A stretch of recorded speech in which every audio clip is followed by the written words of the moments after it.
Let's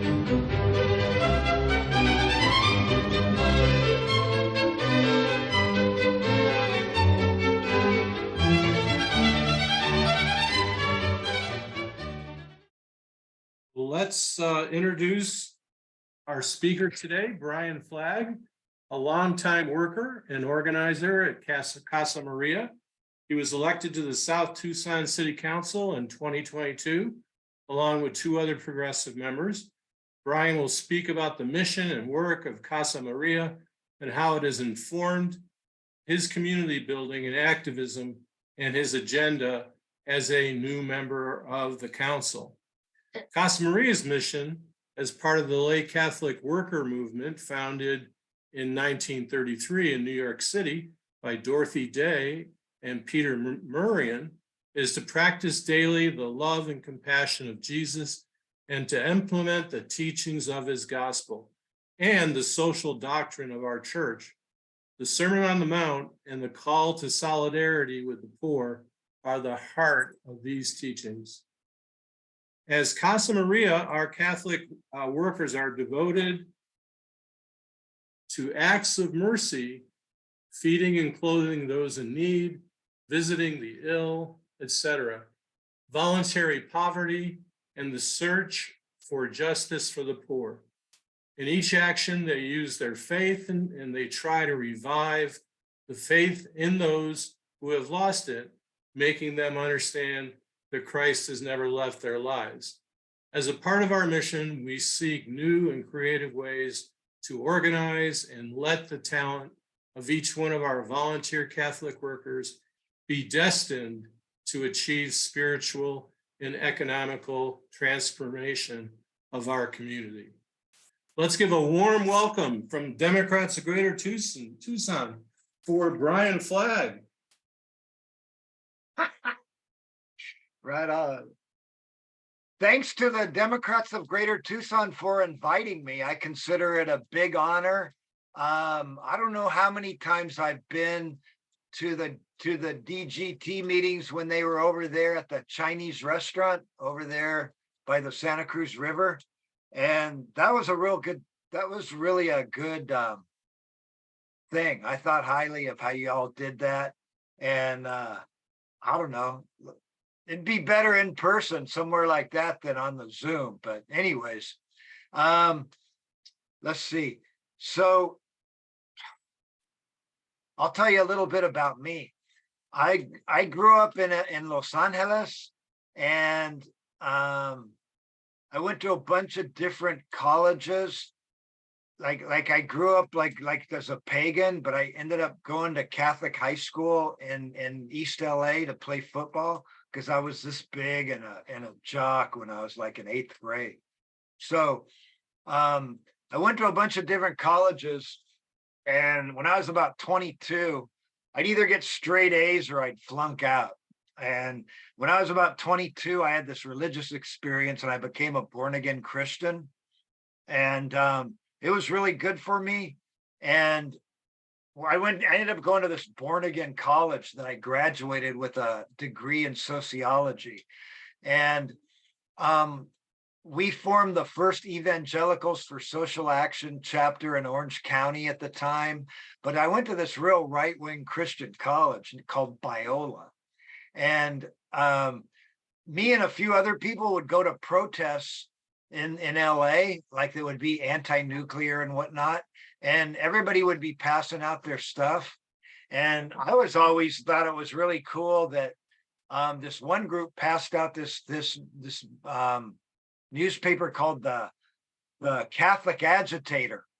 And that was the newsletter of the LA Catholic Worker. So Dorothy Day was the founder of the Catholic Worker, and she was like she was basically a leftist and a communist and a journalist in New York City in the 1920s, and covered the suffragette movement, among other things. And then she had this religious experience too, and she ended up like becoming a Catholic. And as she did it, she read about Jesus, and she thought about how come like none of like what he did socially translates into the practice of this church. So she ended up like realizing that there's proclamations about justice, but who cares if nobody ever lives it out and provides something on the material plane, to actually live out the faith? Then it's this stupid, inactive, dead, boring, lifeless thing that doesn't inspire anybody. So, but if you really have a relationship with Jesus, you're going to be, and this is a Catholic thing, on the side of the poor. Our social teachings as the Catholic Church says all kinds of great things, like that we have a preferential option for the poor. And the new Pope, he talks about some of that stuff, but over centuries, our church like hasn't talked about it. So in this country, the rise of the Catholic worker movement in the 30s has kind of like infected the larger church with a social conscience a lot of times. And so that's a good thing about the Catholic worker. Like nowadays, when Dorothy Day started it in 1930 on May Day, 1933, she went to the central, to I think it was called Union Square in New York City, and right alongside the commies who were passing out the Daily Worker, her and her people passed out the Catholic Worker, and it went from there. And nowadays, there's like maybe 150 Catholic worker communities in cities around the country. And we don't have a central command. We don't have a mother house. We all just have this tradition where you get a piece of property, tack up a sign that says Catholic worker, and start practicing doing the works of mercy and the works of justice and living simply. So it's a live thing. So I joined the Catholic worker movement. I got a degree in sociology from Biola College in 1980, and I moved to Northern California and worked in some group homes. And I ended up going to the Catholic worker in Sacramento and meeting the ex-nun and the ex-priest who did the place, and moved in there and learned how to do the Catholic worker for a few years. That was in 1983 or in 1981. And I've been here at Casa Maria since March of 1983. So I'm kind of a lifer in the Catholic worker, 40 years here and 40 years or 2 years at Sacramento. And when I first learned about the Catholic worker, I went down to the soup kitchen in Skid Row, LA, and worked there. And it had a profound effect on me. And hopefully we're continuing in cities all around the country to profoundly affect people. So that's how I got started in all this. At Casa Maria, what we do in terms of the works of mercy is the guy who started it was a Carmelite priest named Dave Innocente. And he did hospitality, meaning he put people up here. And that for a year or two. And what happened was it was 1983. And when I came, and in the early 80s, Ronald Reagan, he really did author in a revolution, but it was a counter revolution. And a lot of that's initially when really massive amounts of resources starting to be redirected away from poor and working people and really towards rich people, in housing and other priorities that weren't funded. So that it's real important to like not just serve people food and shelter and do the charity. I think what's great about the Catholic worker movement, what appealed to me, what still inspires me is, and it makes us different from Mother Teresa, is that we every day seek to not just serve people, but figure out like what the collective problems are with poor people, with the collective problems in our neighborhood of working people, and go out and do something about it. So we've done that through the years. In addition to serving people, when I first came here in March of 1983, we served 90 people, mostly single men at the soup kitchen. And it ain't like that anymore. Like ever since then, the numbers have gone up, up, up, up. And we have um, like not only do we serve single people, but we go out of our way to serve families in our neighborhood. So nowadays, we're serving more than 400 people a day a bag lunch and soup. And in addition to that, we do approximately 80 families come here for lunch. And so our thing isn't just to like serve food, but to organize. And I learned how to do community organizing. Well, I already knew how to do it from going out and doing a lot of protests with some of the people on the screen that I see, like Jim Hanley, among others, and Lee Oler, among others. So we learned how to do protests. We went out and did anti-nuclear work in 1983. We did U.S. out of Central America and anti-apartheid work in the 80s. In the late 80s, we kind of took over the homeless coalition, the Southern Arizona Coalition for the Homeless. The founders of Primavera, Gordon Packard and Nancy Bissell, they did a protest of the soup kitchen in Armory Park closing, and they got me and the people at Casa Maria to help them, and it went really well. So they came over the next day and said, man, we got to do more of that. And I said, you're crazy. I don't want to organize those guys. I know them. I serve them food. That, in a commie sense, they're the lumpen pro. They're not the people you want to organize. But Gordon and Nancy just said, well, let's get it on. Come to the next meeting. And so we went to the meeting of the Coalition for the Homeless, and it was all the service providers. And we started inviting homeless people and bringing cupcakes and donuts and all that kind of stuff. And so we ended up being the Southern Arizona Coalition for the Homeless. And we always did protests that were political, and our aims were always about jobs and housing. And to this day, like the common theme always is about jobs and housing. And so we're still doing that. After we did the homeless homeless coalition turned into the homeless union, and the idea there was that service providers and activists shouldn't be telling the homeless what they need. Homeless people should be doing it. And there was this guy that was a union guy, and he organized the first one in Philadelphia. And we got to know him. And I think we were the 8th city in the country that did a homeless union. And so what we would do is we did a lawsuit against the cops and sued the cops for police harassment of the homeless. And what they were doing is trying to run the homeless people out of town. And, that was in the 80s, but in a way, not that much has changed. The struggles are the same. So we organized the homeless union, and like kind of the trademark action that we did was every Christmas for 15 years. On New Year's Eve, we would choose a government building downtown, and we'd set up a camp. And we'd invite all the homeless people, and we'd invite everybody we knew that supported us.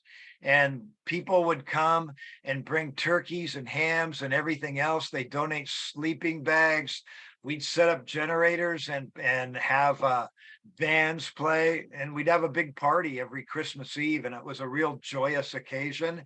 And we'd make our demands, which are always about jobs and housing. So we did that for a bunch of years. And, our strength is that our actions involve the people that are affected, like the hungry, the homeless.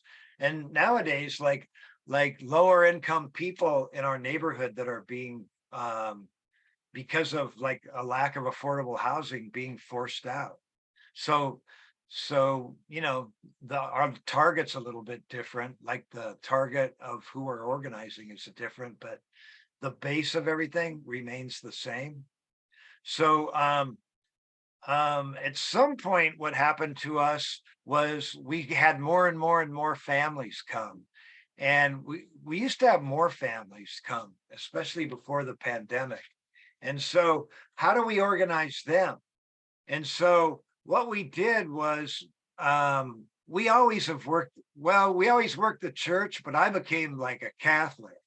And I actually like transferred from being a born again to being an actual member of the Roman Catholic Church. You have to go to these classes every Tuesday night for almost a year, and then they make you a Catholic. And so I did that. And at the time, I thought of it kind of as a business decision.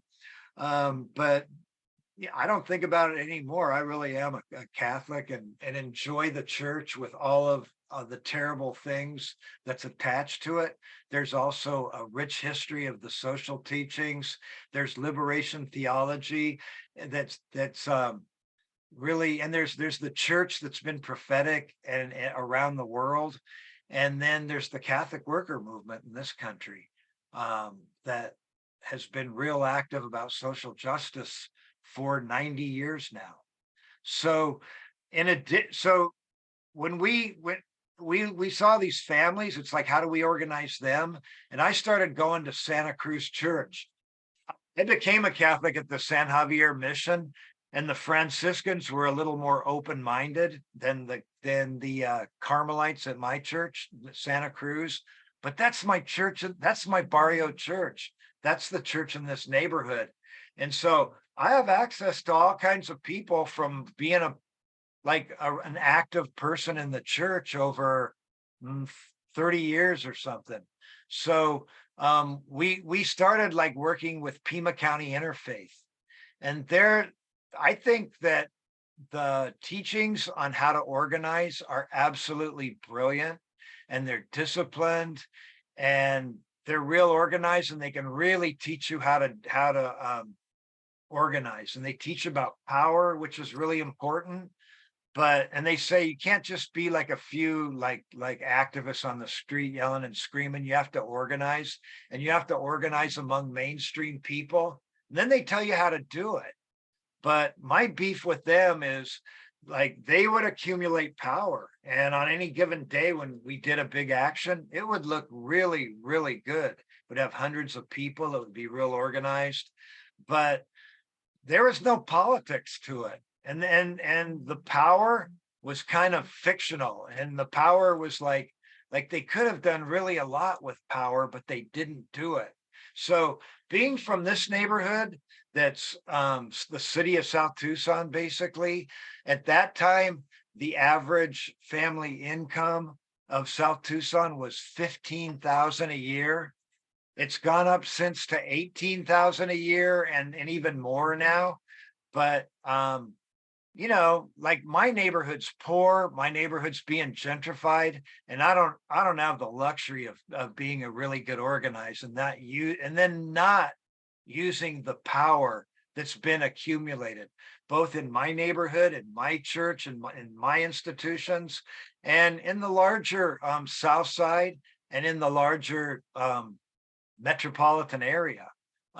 So our thing became, how do we use everything we know from the community organizing that we've taught and use it here in our neighborhood to have power and to have influence, and not for the sake of having power and influence, but for the sake of being able to stand up and fight developers so that we don't get totally gentrified sooner than later. So what we've done in recent years is we've hired organizing teams, and at the core of it is always that people need to register to vote. And so we've really always gotten people to register to vote. And we've also learned how to do campaigns. And when I say that, we never do campaigns as Casa Maria or the church to support candidates. But back in that time, our thing was to get everybody registered to vote in all these churches, and then invite them to meetings and invite the candidates and see where the candidates stand on our issues. and then you make your own decision. So it was a way to like bring candidates to bear on the issues that were important to poor and working families. And then people, they could listen to people say yes or no to our big issues, and then they could vote their consciences. So we never officially supported candidates, but we sure did go get the votes out. And like my first and foremost witness on that is Congressman Grijalva. Ask him about when he first ran and about after that, if churches were registered to vote, mobilized, and involved in public life. That's another way of saying getting them out to vote. And he would say, because he's not a liar and he's a decent guy, he'd say, yeah, that's what happened. And we did that numerous other times. Karen Ulick is one that would certainly vouch to watching that process happen. So we learned how to do that. And, nowadays we've really worked our neighborhood and walked it like numbers of times and surfaced people to care about housing and justice in South Tucson. And what that led to is us there's a guy that lives in my neighborhood. His name's Dan. He knows a lot about politics. And he claims that he learned everything he needed to know to do his job when he was on the board of supervisors, that he knew everything when he graduated from kindergarten. And we all said, "What's that, Dan?" And he goes, "I learned to count to 3. So, let's get real. It's about, if you want to accomplish stuff, and we definitely want to accomplish stuff here, you've got to, in Dan's case, it was counting to 3. In our case, we have a 7-person council in the city of South Tucson. It's 1.2 square miles, the city of South Tucson. You can walk it real easy. You can figure out the 245 households that are going to vote and go get them. And we have our own zoning. We have our own cops and fire. We have our own judges. And running for office is, if nothing else, it's the bully pulpit to get up and talk the truth and to work it. So I'm not really into being a politician, man. I hope I will remain to be the anti-politician and not be a sellout. Like I've seen so many people who have gone into politics via either sell out or find a word less severe. And I pray to God that don't happen to me and people that I'm working with now. So what we've done in South Tucson is we went and ran a campaign where we walked every night of the week last summer leading up to the primary. And it's a nonpartisan election. And me and 2 other people that are from Casa Maria, we went out and worked the neighborhood, and we won by an overwhelming amount of votes. I came in 3rd place in the voting, and I came in 80 to 100 votes over the next guy and they were 3 incumbents. So the issue that we want to deal with is gentrification. We want to make sure that developers don't waltz into this poor place that's changing, that's just south of downtown. And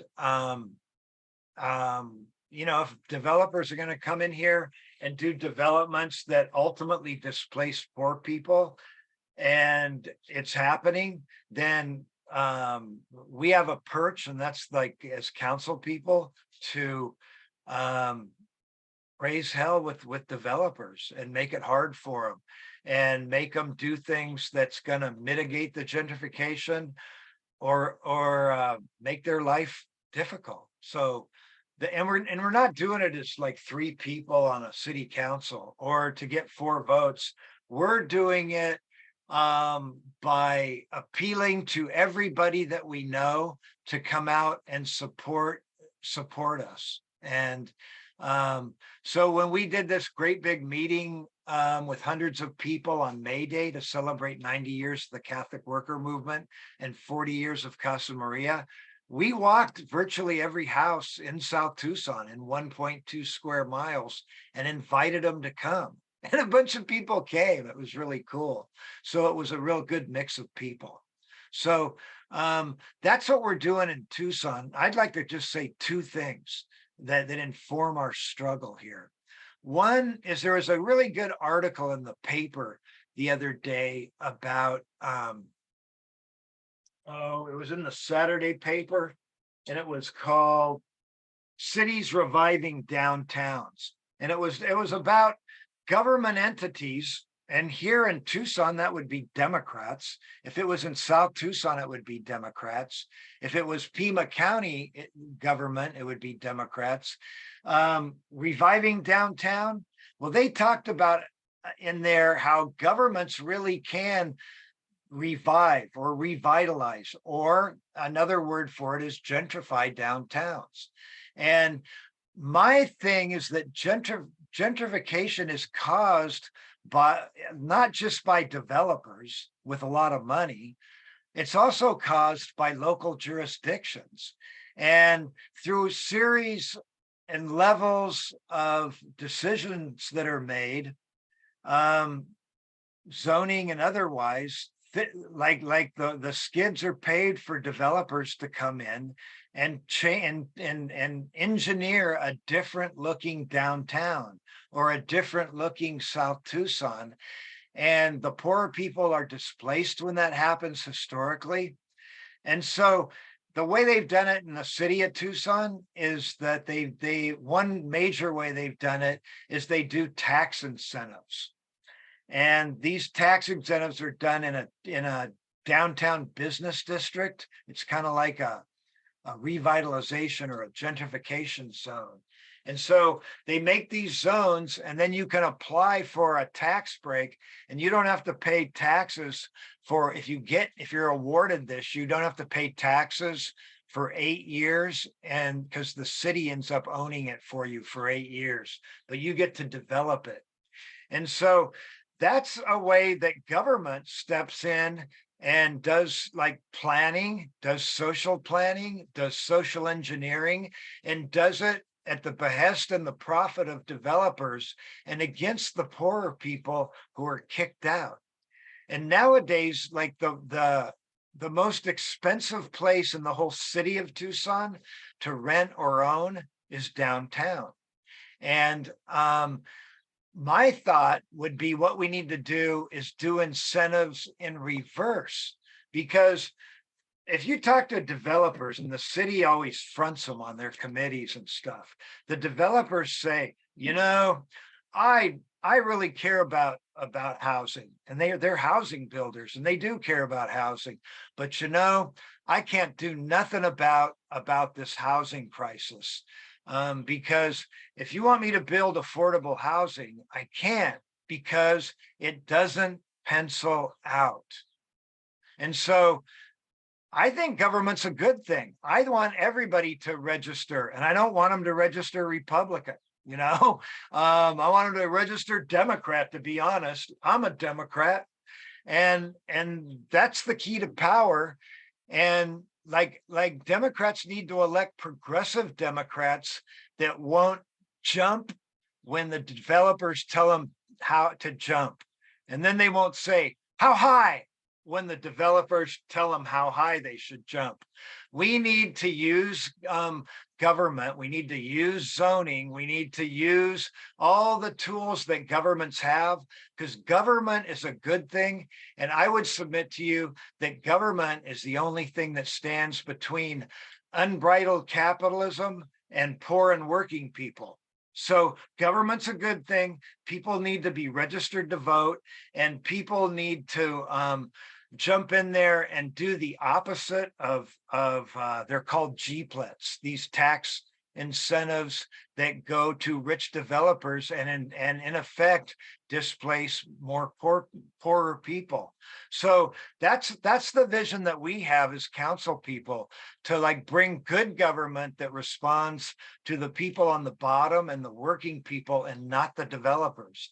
And in recent years, maybe the last 5 or 6, maybe even a few more, the city has done 20 plus GPLETs, and the Democrats on the city council just pass them through. And we as a group, we've worked with a group called the Barrio Neighborhood Coalition, who has tried and put on during the pandemic events on the Zoom to like deal with that, and to try to make the city not, work for the people instead of the developers. And we've been unsuccessful. But we have a vision of government and we're putting it into action. And so I'm asking you to address local Democrats in town, especially elected ones, to not just do tax incentives for rich guys, but instead do it in reverse and reward developers to do housing that people can afford by giving them tax incentives to do that, maybe. So that's one thing I wanted to put in front of you as Democrats of Greater Tucson. And the other thing I want to put in front of you is yesterday's paper. Raytheon joint venture gets $1 billion for Javelin missiles. I'm telling you, man, that war in Ukraine, you know who's winning it? I'll tell you who's winning it.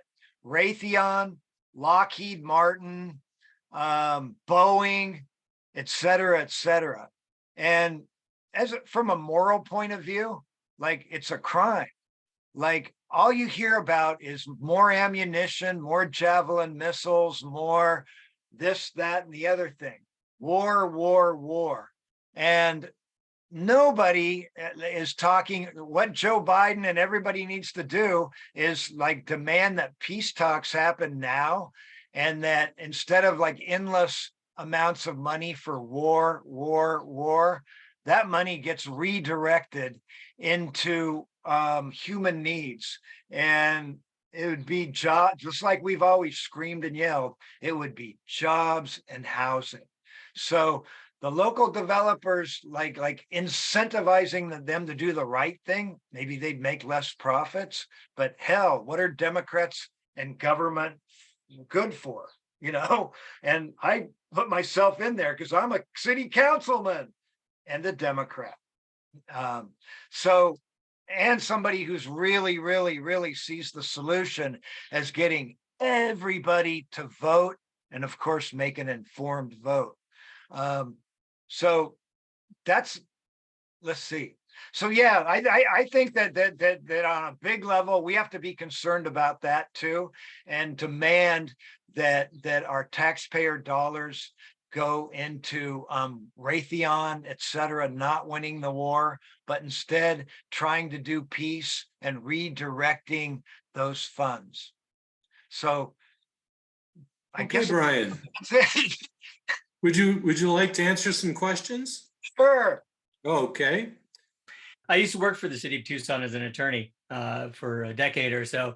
And so I am quite familiar with the homeless people's campaign. And every time a lawsuit would come in from Brian Flagg and his people, everybody in the legal department would groan. So know that you were a total pain in our ass. And that is a great thing from my viewpoint. You discomfited the powerful, definitely. Thank you very much. I appreciate that. You bet. So my question for you, I guess, is how are you going to approach it to build wealth amongst the community there in South Tucson? How do you make the inevitable, perhaps, development of the area, being so proximate to downtown and all that new growth and business? How are you going to make that pay for the people who live there now, instead of just, gentrifying and, letting rich people come in and take over everything? How do you build wealth for the families that live there using government? That's a good question. And even before the wealth, it's I I would submit to you, along with my co-candidates, Roxy Valenzuela and Cesar Aguirre, that the number one thing people talked about when we pounded on their doors and talked to people, and people came out and talked to us. It was so cool. And like, I already know a lot of people here, like really a lot of people here from church, and they've come here for whatever reason. So it was really cool and rewarding in that, to be out in the street talking to people and talking about South Tucson. And everybody almost that could kind of speak to things, that was kind of conscious, that could speak to things at all, talked about, they almost all of them had their own "the cops are worthless" story. And then the fire department's a big, huge issue here too, how we maintain our fire department. So the police chief, he's head of public safety. He's head of both of them. And everybody had a story about how lame the police department was. So let me tell you, they're the worst paid cops in the whole state. And at even any given time, there's two of them on duty. And it's like, I don't know, sometimes I've felt over the years that I look at them work and think those guys feel that they don't get paid enough to wade into all the nasty things that are happening in our low income neighborhood. So like, one reason we need revenue, to get to your question. And so like, one way or the other, we need to have revenue, and we need to, so the Roxana Valenzuela, who's my colleague on the council and also my colleague at Casa Maria, her and Glenda Avalos, she was a small businessman, and we want to set up a small business commission. And we really, really want to serve small businesses and make sure they thrive, because that's how we're going to bring dollars into South Tucson. So, like, first things first, maybe we can increase the cops' pay a little bit. That's like the first thing to have a thriving community. And then we want the kind of businesses that would be germane to the culture of South Tucson.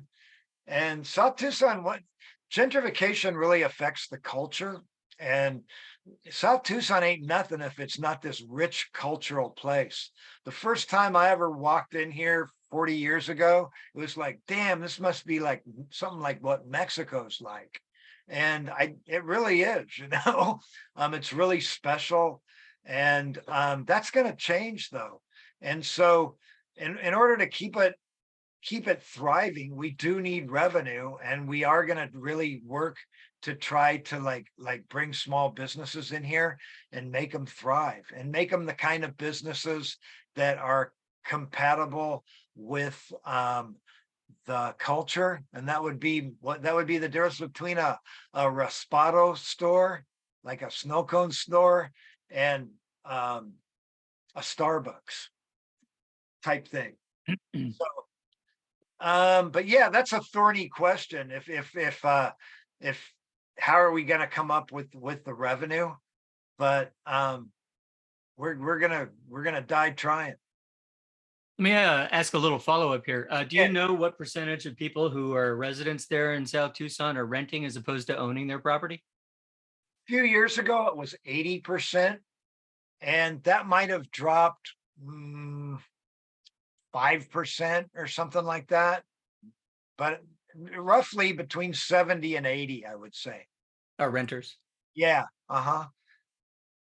Okay, we got a question coming from Andrea Kennedy. Thank you, Joe. Thank you, Brian. You're a legend. I mean, yeah, you'll just have to face it. You're a legend. You kind of partially answered my question. Why are people in South Tucson selling? Because when I canvassed there, it was either your elderly parents lived with you or they lived up the street. This was a while ago. Why are they selling? And if it's renters, then it sounds like the owners are selling. Yeah. So maybe instead of incentivizing business, and I just realized South Tucson doesn't have much of a tax base, how about incentivize people to stay there, or the owners to keep the place and keep renting instead of incentivizing what, how is it that the developers can come in and buy at all is what I was wondering. Thank you. Yeah, but what comes to my mind, that is a great question. And it's certainly something that we try to do at every step in the road is it's like encourage people not to sell.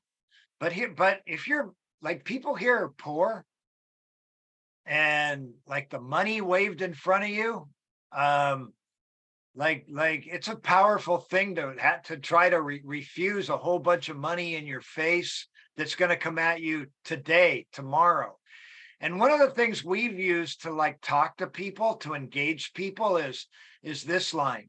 Hey, do you get in the mail those cards, or do you get phone calls from guys saying, I'll buy your house today? And people always go, hell yeah, that pisses me off and we ain't selling. So that's always a good way to like talk to people. But those guys wouldn't be doing that if they didn't have success in making it happen to some degree. And if you talk people I know that have lived through this in Barrio Viejo and Barrio Santa Rosa, right south of there, like people, that's what happened over there. Like people came, investors came and offered them huge amounts of money to move, and they just couldn't say no, and they moved. And Barrio Viejo came to be what it is today, where pretty much everybody's been displaced. And like we're how many years ahead of that curve? And so yeah, I mean, I think what it comes down to is we're up against big money, and how do you use people power and organized people power to creatively confront big money and slow it down, if not defeat it. So, but that's a great point. And it really frames the issue in 08 too. Okay, we have a question from Susie Anderson for you, Brian. Okay, I was wondering, Brian, how much of an effect do you think the influx of migrants that they're expecting as Title 42 goes out of effect, is that going to have on South Tucson? I've wondered that, and I can't figure out any way that it really would happen, because whatever happens at Casa Salitas now and for the last few years doesn't really affect us. People going into like saying they want asylum, and then they get shipped to a lot of other places in the country. They don't get shipped to South Tucson that I know of. So in a way that hasn't affected us to this point. But I often wonder, and like living here is like living in Mexico, kind of. It's a Mexico scene, and a whole lot of those guys that are coming in, they're not from Mexico, they're from other countries, which I have questions about that too, but for another day. I guess. Okay, Lillian Fox has a question for you, Brian. Yeah, I have a question, but I wanted to say something first. I was talking to some women, older women like me the other day. They're all retired. Two of them just got $130 a month rent increases. One got $140 rent increases. A year ago, my lease was non-renewed, and I'm now paying $500 more a month than I was paying. I think there's a lot of stuff that's going on that's going to create homelessness or more homelessness. The woman who had $140 increase, she was already getting food from the food bank. She doesn't know how she's going to pay that. She can't afford to move. She doesn't have the money to pay somebody to move her. She doesn't have the money to pay to get into a lower cost apartment. One of my questions is, Brian, does lack of education or limited education have an impact on people in South Tucson? Yes. 1,000% yes. The high school that all the South Tucson kids go to, if they go to the high school in their neighborhood, is Pueblo. For years and years, Pueblo had a dropout rate of 50%, meaning 50% of the people that start don't graduate. That when Augie Romero got in there as principal, that has steadily changed, and we're significantly better than that now. So we've seen improvement, but let's face it, regarding poverty in America, the great equalizer is public education. And so like, yeah, I want every kid in my barrio to graduate from Pueblo, and I want them to graduate from the damned U of A and then come back here and help us struggle and fight. So that's the ultimate vision. Education's everything. I appreciate your talk about how the housing crisis has put so many more people on edge. And yeah, I think it drives you crazy if you're a family person trying to figure out how you're going to pay a rent increase with no salary increase or no benefit increase. And that's going to make you crazy. It's going to make you, if you're a dumb guy, maybe more violent. And if you're, that just makes your life just crazier.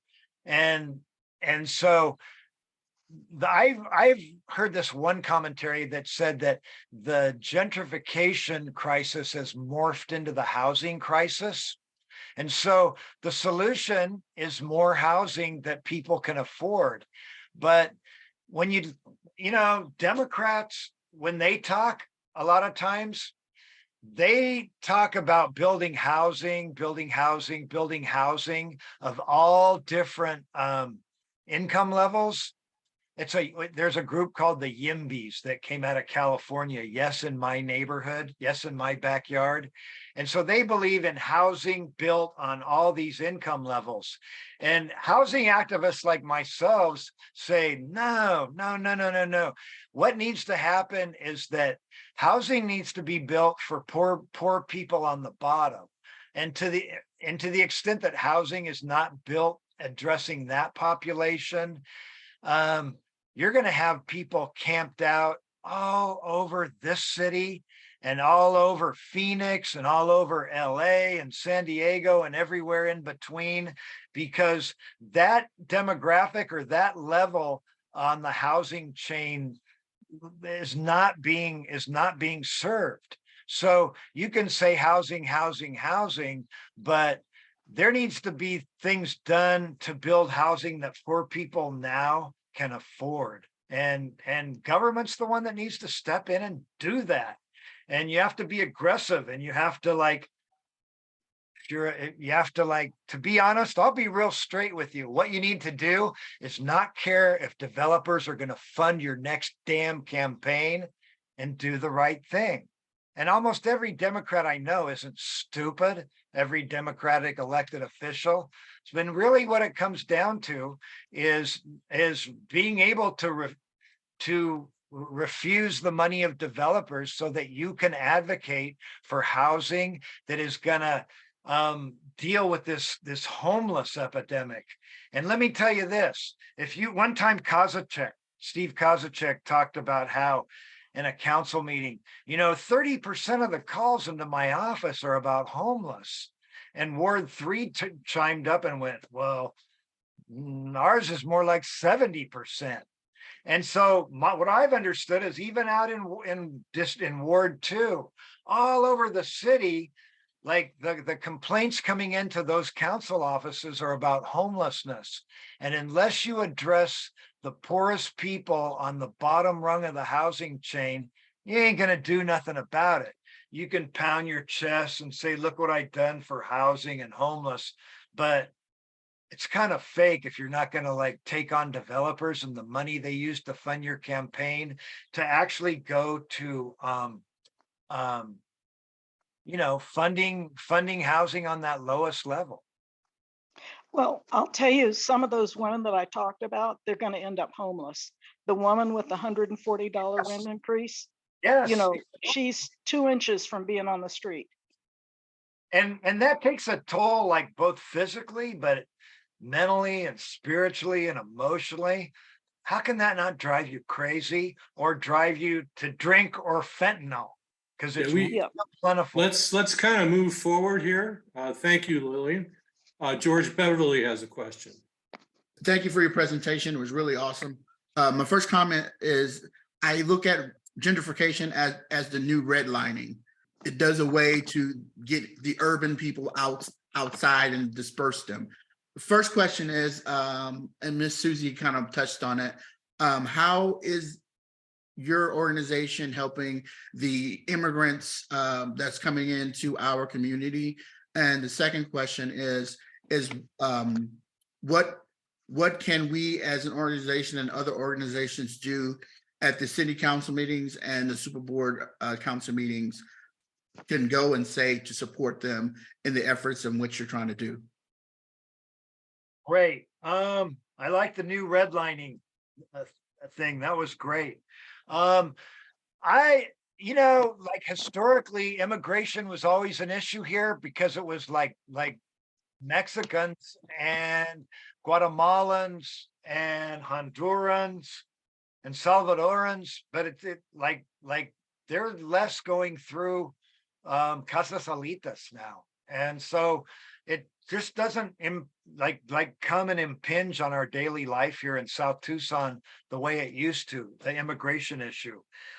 In terms of what you can advocate for today, actually tomorrow, with the mayor and council, and what really serves our population is free transit.